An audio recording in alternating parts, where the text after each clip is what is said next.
Ay, Diyos ko mga kabisyo. Parang, let's see, butter is ko na. Makapagdan na pa sa tray. Pahiga. Oh. Ayan. Mga kabeshi, good morning. Akala nyo ang dali-dali ng buhay ko dito sa Germany. Ito po yung trabaho ko dito, taga-hukay ng mga punong pinagputulan. Parang dito ako magkakaroong postpartum. Ganun ba yung postpartum? Anong tawag doon? Postpartum, ano ba yan? Postration, ano ba? Anong tawag doon? Prostate, ganun. O, napoprostate ako dito. Okay, pero minsan sinasabi nila ako dahil naging prostitute na. Oh, ayan yung helper mo, oh. Oh, ayan ang mga helper niya. Yung mga inaanak ko, Diyos ko. Oh, tingnan mo, pagod na pagod na. Oh, Tulungan nyo naman ako ko. dito. Daing trabaho. Ah, Because he taking a video. wait lang. Yes. Pagod na agad, nakaisang ano pa lang? Diyos ko.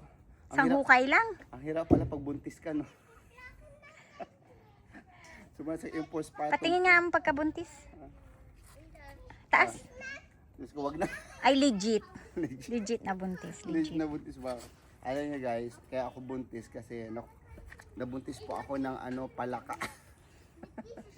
Ang dami nga dyan nakita ko eh. Ang daming palaka. Yeah. Paano kasi ito kasama ko dito? Nakaupo lang yung nagkakamera. Hindi man lang ako to yung tumulong. Diyos ko, anong silbi itong asawa ko na to? Assistant ako ng mga bata, ang daing hiling. Yung asawa ko, di man lang ako mabigyan ng tubig. Tingnan mo, tapos yung sweldo ko napupunta sa kanya lahat. Wow. Butas-butas na nga yung damit, oh. Patingin ng likod. Sa mga tao dyan, kala nyo ang yaman-yaman ko dito. Ang dami kong pera. Ayan, oh. T-shirt nga, wala nga akong pambili. Wala. Diyos ko. Diyos ko. Tapos ito ganito trabaho ko, nagpapaltos-paltos na yung mga kuko.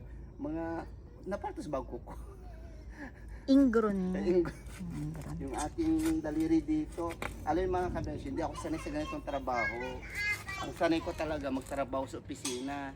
Kaso nga lang, opisina sarado. walang tumatanggap sa akin sa opisina. Kaya mga kabesh, ito dyan. Huwag yung akalain na lahat ng ano dito mayaman ho kami, ha? Oh, videoan mo din sila para may isama ko Halika, sila. saglit. Oh, ano gusto mo? Oh, show me. Very good. Sit down. Okay, sige. Sige, trabaho. Ang dami pang gawain. Work.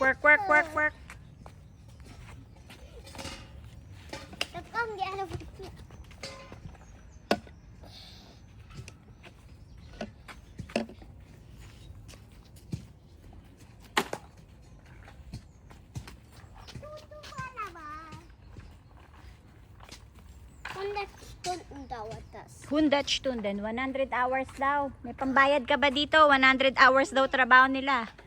May pambayad ka. Ang mahal naman ng hours nyo, ha? Why so very expensive? Do you think that my place is expensive? It is not expensive, but it's 100 hours.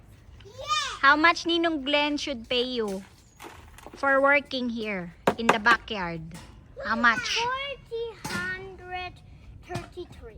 433. 400 pesos per 33. 100 kayo, wagas, ha? Buti na lang pesos lang. Buti pesos, di sinabing euro. Dahil pag euro, wala ko Ano niyan. na ba dyan? Ano ba meron dyan sa hinukay natin? Meron lang ako dito peso.